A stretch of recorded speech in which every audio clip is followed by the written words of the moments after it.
Movie की शुरुआत में दिखाते हैं कि जोडी और उसी के सामने एक लड़का बैठा हुआ होता है जिसका मूवी में तो कोई नाम नहीं होता पर IMDb कास्ट पर इसका नाम विल होता है। दोनों लाइब्रेरी में बैठकर बुक्स पढ़ रहे होते हैं, फिर दोनों बातें करते हैं। अब जैसे ही विल जोडी से कॉफी के लिए पूछने वाला होता है, जोडी खड़ी हो जाती है। जोडी की लंबाई देख विल की आंखें फटी की फटी रह जाती है। जोडी कहती है तुम मुझसे कुछ कहने वाले थे। लड़का बोलता है नहीं नहीं नहीं नहीं कुछ नहीं, और वहाँ से तुरंत निकल जाता है। जोडी दुखी नहीं होती है क्योंकि उसके लिए ये सब नया नहीं था। जोडी बताती है कि उसकी लंबाई उसके पापा के लिए भी शुरुआत से ही परेशानी थी क्योंकि वह 3 साल की उम्र में ही 4 फुट लंबी हो गई थी, जो कि नॉर्मल से बहुत ज्यादा थी। और वह अब 16 साल की है लेकिन उसकी लंबाई 6 फुट 6 इंच है। अगली सीन में देखते हैं कि स्नीपर से आसमान का तापमान कितना है यह कहकर मजाक उड़ाता है। जोडी की एक बेस्ट फ्रेंड होती है जिसका नाम फरीदा होता है। फिर से एक लड़का जोडी का मजाक उड़ाता है लेकिन फरीदा उसको अच्छे से झाड़ देती है। अगला सीन होता है जोडी के घर का, जहाँ उसकी बहन हार्पर मिस लुजियाना कंपटीशन की तैयारी कर रही होती है और हार्पर के पास के खिताब होते हैं। हार्पर अपनी ड्रेस पहनती है और अपनी मॉम को दिखाती है, जहाँ उसकी मॉम उसे थोड़ा और बेटर करने के लिए कहती है। इधर जोडी के डैड जोडी से कहते हैं कि तुम पियानो क्यों नहीं बजाती, तुम बहुत अच्छी पियानो बजाती हो। जहाँ जोडी का जवाब होता है कि मैं लोगों का ध्यान अपनी तरफ नहीं खींचना चाहती क्योंकि लोग मुझे एक अच्छी पियानिस्ट से ज्यादा लंबी गॉडजिला कहेंगे। अगले दिन कॉलेज में दिखाते हैं कि एक लड़का जिसका नाम जैक डंकलमैन है जोडी के पीछे पड़ा हुआ है। जोडी का बचपन का दोस्त है। वह अपनी किताबों की क्रेट में रखता है। इस बात का पता हमें आगे चलेगा कि जैक अपनी किताबों को क्रेट में क्यों रखता है। जैक जोडी से कहता है कि मैं लंबा नहीं हूँ पर मैं तुम्हारी उम्मीदों पर खरा उतरूंगा। जोडी कहती है कि मैं छोटे बंदे को डेट करके सबका ध्यान अपनी तरफ नहीं खींचना चाहती। जैक कहता है कि कोई लंबा लड़का तुम्हारे लिए नहीं आएगा, ऐसा सिर्फ फिल्मों में होता है। लेकिन तभी एक हैंडसम टॉलर और लंबे बालों वाले लड़के की एंट्री होती है जिसे देखकर जोडी को उस पर क्रश हो जाता है और जैक का मुंह खुला रह जाता है। फिर केमिस्ट्री टीचर उसे सबसे इंट्रोड्यूस कराती है और बताती है कि वह स्वीडन से आया हुआ एक्सचेंज स्टूडेंट है और हमारे साथ 1 साल रहेगा। इसका नाम स्टिग मोलिन है। फिर हम देखते हैं कि जोडी स्टिग को प्यार भरी नजरों से देख रही होती है लेकिन स्टिग उसे एक बार भी नहीं देखता। जोडी कहती है कि सब मुझे नोटिस करते हैं क्योंकि मैं बहुत लंबी हूँ पर उसने मुझे एक बार भी नहीं देखा। फिर फरीदा जोडी को बताती है कि तुम उसके लिए टॉल गर्ल नहीं हो क्योंकि उसकी कंट्री में सब जायंट्स होते हैं। लेकिन तभी दूसरी तरफ से आती है केमिस्ट्री टीचर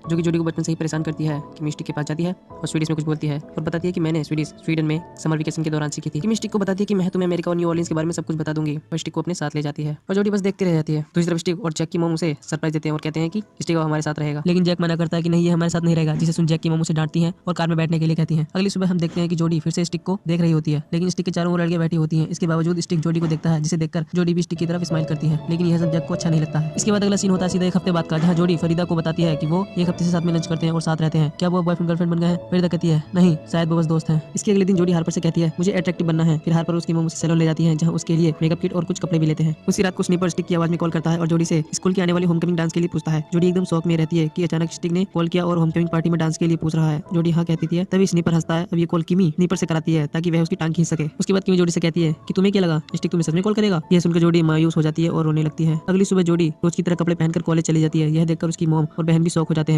कि कल ही उसके लिए शॉपिंग और मेकअप भी कराया था, तो जोडी अपने सिंपल ओल्ड लुक में क्यों जा रही है। स्कूल में स्टिक जैक से पूछता है मुझे पसंद क्यों करते हैं। जैक कहता है कि स्कूल की सबसे हैंडसम और होशियार लड़की हो। स्टिक कहता है कि उसे स्वीडन में कोई भी खास पसंद नहीं करता था क्योंकि वहाँ पर मुझसे अच्छे टॉलर और हैंडसम लड़के हैं। जैक कहता है कि तुम यहाँ पर स्वीडन वाले स्कूल के सबसे हैंडसम लड़के हो। ये सुनकर स्टिक खुश हो जाता है। इधर जोडी रात वाली इंसिडेंट के कारण किमी और स्नीपर से छिप रही होती है, जहाँ उसे उसकी दोस्त आकर उससे कहती है छिपना बंद करो, उन्होंने तुम्हारे साथ सिर्फ प्रैंक कॉल किया था। लेकिन जोडी वहीं छिपी रहती है और फरीदा की बात पर ध्यान नहीं देती। इसके बाद फरीदा वहाँ से चली जाती है। कुछ घंटों बाद जब जोडी परेशानी के लिए बाहर आती है तो देखती है कि दोनों तरफ से स्नीपर और किमी आ रहे होते हैं, जिन्हें देखकर वह पियानो क्लास में घुस जाती है, जहाँ पहले से ही स्टिक पियानो बजा रहा होता है। स्टिक को गलत तरीके से पियानो बजाता देख वह आगे बढ़ती है और स्टिक को सिखाने लगती है और जोडी भी पियानो बजाने लगती है। फिर दोनों उनके साथ गाना गाने लगते हैं। तभी पीछे से किमी आ जाती है और दोनों को साथ में देखकर बहुत गुस्सा होती है और जोडी को बताती है कि स्टिक मेरा बॉयफ्रेंड है। स्टिक के जाने के बाद किमी उसे स्टिक से दूर रहने की धमकी देती है। जब शाम को जोडी घर पहुंचती है तो देखती है कि घर में बहुत सारे लंबे लोग हैं। डैड जोडी को बताते हैं कि मैंने इन्हें गेट टुगेदर के लिए यहाँ बुलाया है। इन लंबे लोगों की क्लब की चेयरमैन जोडी को बताती है कि ये टोल क्लब है और तुम भी इसमें शामिल हो रही हो। इसे देखकर जोडी नाराज हो जाती है और अपने रूम में चली जाती है। फिर जोडी के डैड भी ऊपर आ जाते हैं और जोडी को बताते हैं कि मैंने ये सब तुम्हें नॉर्मल फील कराने के लिए किया। जोडी कहते हैं कि आपकी नॉर्मल फील कराने के चक्कर में मुझे ऐसा लगता है जैसे मैं कोई अजूबा हूँ। फिर जोडी हाइट रिडक्शन सर्जरी के बारे में वेब पर सर्च करती है। तभी स्टिक का फोन आता है। अब जोडी समझती है कि फिर से स्नीपर और किमी उसके साथ मजाक कर रहे हैं। पिछले इंसिडेंट के बाद जोडी गुस्से में होती है और खरी खोटी सुनाने लगती है, लेकिन इस बार सच में फोन पर स्टिक होता है। जोडी स्टिक को सॉरी बोलती है और कहती है मुझे लगा कोई और है। फिर स्टिक जोडी से आज रात के लिए म्यूजिकल देखने के लिए इन्वाइट करता है। जोडी मान जाती है और जोडी जैक के घर पहुंच जाती है क्योंकि स्टिक जैक के घर में ही रहता है। जैसे जैक दरवाजा खोलता है तो बस जोडी को देखता रहता है। जोडी कहती है कि क्या मैं कोई नमूने दिख रही हूँ? जिसे सुन जैक कहता है कि नहीं नहीं तुम अमेजिंग दिख रही हो। तभी पीछे से स्टिक आ जाता है और जोडी से कहता है तुम अच्छी दिख रही हो और जैक के सामने जोडी को ले जाता है। इसके बाद दोनों म्यूजिकल देख रहे होते हैं, लेकिन जैक अकेला नहीं छोड़ता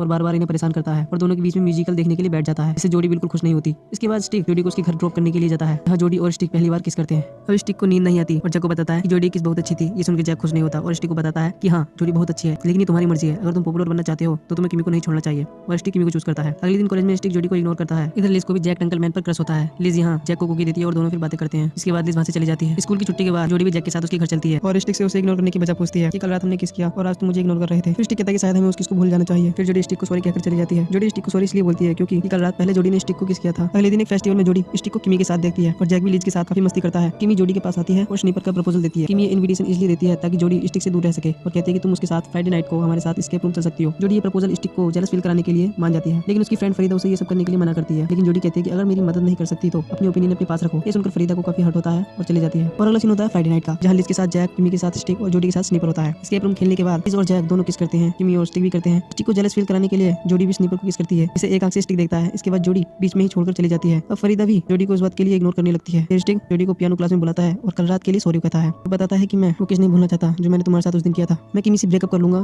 फिर स्टिक जोडी से आज रात की डिनर के लिए पूछता है तो जोडी कहती है कि आज रात नहीं, कि आज रात मेरी बहन का लुजियाना कॉन्टेस्ट है, तुम वहाँ पर मेरे साथ चल सकते हो। स्टिक कहता है एक डेट की तरह। जोडी कहती है हाँ। स्टिक मान जाता है। रात को जोडी और उसके मॉम डैड भी वहाँ जाते हैं, लेकिन स्टिक वहाँ नहीं पहुंचता। जोडी स्टिक को मैसेज भी करती है लेकिन कोई रिप्लाई नहीं आता। जोडी के डैड भी स्टिक के बारे में पूछते हैं। इस शो में हार्पर क्रेमैन यानी जोडी की बहन जीत जाती है और उसके बाद सब घर लौटते हैं। लेकिन जोडी काफी सैड थी। जोडी को दुखी देखकर उसके डैड को भी स्टिक पर बहुत गुस्सा आता है और कहते हैं मैं स्टिक पर कार चढ़ा दूंगा। इसी चक्कर में रिची क्रेमैन का ध्यान ड्राइविंग से हटता है और एक्सीडेंट होने से बचता है। इसी रात को जोडी जैक के घर स्टिक से मिलने जाती है, जहाँ स्टिक जोडी से कहता है कि मैं जैक की मदद कर रहा था, इस वजह से टाइम का पता ही नहीं चला। और क्या तुमने किमी से ब्रेकअप किया? मुझे किमी से बात करने का टाइम नहीं मिला। जोडी कहती नहीं, तुम कभी किमी से ब्रेकअप नहीं करने वाले थे, तुम सिर्फ स्कूल में पॉपुलर होना चाहते थे। यह कहकर जोडी चली जाती है। इधर लिज जैक से स्कूल की होमकमिंग पार्टी के लिए पूछती है, जहाँ जैक लिज से मना कर देता है। इसके क्या तुम मुझे पसंद नहीं करते? जैक कहता है हाँ मैं तुम्हें पसंद करता हूँ लेकिन मैं प्यार नहीं करता, मैं जोडी से प्यार करता हूँ। लिज कहती है मुझे पता है, मैंने तुम्हें जोडी को देखते हुए देखा है। फिर जोडी घर पहुंचती है और अपने रूम में चली जाती है। जोडी को अपसेट देखकर कि डैड उसे आई लव यू कहते हैं और फिर पियानो बजाने लगते हैं। फिर जोडी भी अपने डैड के पास आकर पियानो बजाने लगती है। ये बाप बेटी का इमोशनल नजारा देखकर एक माँ भी मुस्कुरा देती है। अगली सुबह जैक अंकलमैन जोडी के घर आता है, जहाँ जोडी जैक से उसकी चोट के बारे में पूछती है। जैक बताता है कि कल रात की पार्टी में मैं बस गिर गया। उसके बाद जैक जोडी को प्रेजेंट देता है और जोडी से उसे खोलने के लिए कहता है। जोडी प्रेजेंट खोलती है तो उसमें हाई हील्स होती हैं, जिन्हें जोडी लेने से मना कर देती है। लेकिन जैक कहता है कि शायद तुम्हें कभी ना कभी इनकी जरूरत पड़ सकती है। जब कभी तुम्हें कोई डेट के लिए पूछे और तुम हाई हील्स पहनना चाहोगी तो तुम्हें मेरी याद आएगी और सोचोगी कि जैक ने मुझे हाई हील्स गिफ्ट की थी। जोडी इमोशनल हो जाती है और हाई हील्स को एक्सेप्ट कर लेती है। शाम हो जाती है और जोडी जैक के बारे में ही सोचती रहती है। और फिर जोडी को लिज द्वारा भेजा गया वीडियो क्लिप मिलता है। जोडी जब वीडियो देखती है तो उसमें स्टिक जोडी की बुराई करता है। उसने मुझे उसकी बहन के शो में साथ आने के लिए इनवाइट किया लेकिन मैं वहां नहीं गया और हंसता है। तब जैक पीछे से स्टिक पर हमला करता है लेकिन स्टिक अपने आप को बचाता है और कहता है तुम्हारी प्रॉब्लम क्या है अंकलमैन? जैक कहता है कि तुम हो मेरी प्रॉब्लम, तुम जोडी के सामने अपना लव कन्फेस करते हो और यहाँ सबके सामने उसकी बेइज्जती करते हो। तुम्हें से कोई उसके जितना अच्छा नहीं है। स्नीपर कहता है हाँ, और हम में से कोई उसके जितना लंबा भी नहीं है। और जैक स्नीपर को पंच मार देता है। फिर स्नीपर भी उसकी आंख पर पंच मारता है। यहाँ पता चलता है कि जैक की आंख काली क्यों पड़ रही थी। जोडी ये वीडियो देखकर रोने लगती है। उसके बाद जोडी जैक के दिए हुए गिफ्ट को याद करती है। इधर यहाँ होमकमिंग पार्टी में सब मजे कर रहे होते हैं। उसके बाद होमकमिंग पार्टी में किंग और क्वीन को अनाउंस करने के लिए हार्पर क्रेमैन को बुलाया जाता है, जहाँ हार्पर अनाउंस करती है कि मिस टीचर और स्टिक मोलिन किंग और क्वीन है। उसके बाद सब फिर से डांस करने लगते हैं। फिर कुछ देर बाद जोडी अपने नए लुक में जैक के दिए हुए हील्स पहनकर वहाँ आती है और ऐसी स्पीच देती है जिसे सुनकर उसकी बहन और उसकी दोस्त को उस पर गर्व होता है और उसे बुरा कहने वालों का मुंह लटक जाता है। स्पीच खत्म होने के बाद सब तालियां बजाने लगते हैं। फिर जोडी फरीदा को हग करती है और चली जाती है। स्टिक भी जोडी के पीछे आता है। स्टिक जोडी से सॉरी कहता है और फिर से शुरुआत करने के लिए कहता है। जोडी कहती है हाँ मैं करना चाहूंगी पर तुम्हारे साथ नहीं। और फिर जोडी जैक के घर जाती है। उससे पूछती है तुमने आग के बारे में सच क्यों नहीं बताया? जैक कहता है कि मुझे लगा ये बात इंपॉर्टेंट नहीं है। फिर जोडी जैक से पूछती है तुम ये बताओ कि अपनी किताबें तुम इस क्रेट में क्यों रखते हो? फिर जैक क्रेट को उसके सामने रखता है और उस पर खड़ा होकर कहता है इसलिए। और फिर दोनों एक रोमांटिक किस करते हैं और मूवी यहीं पर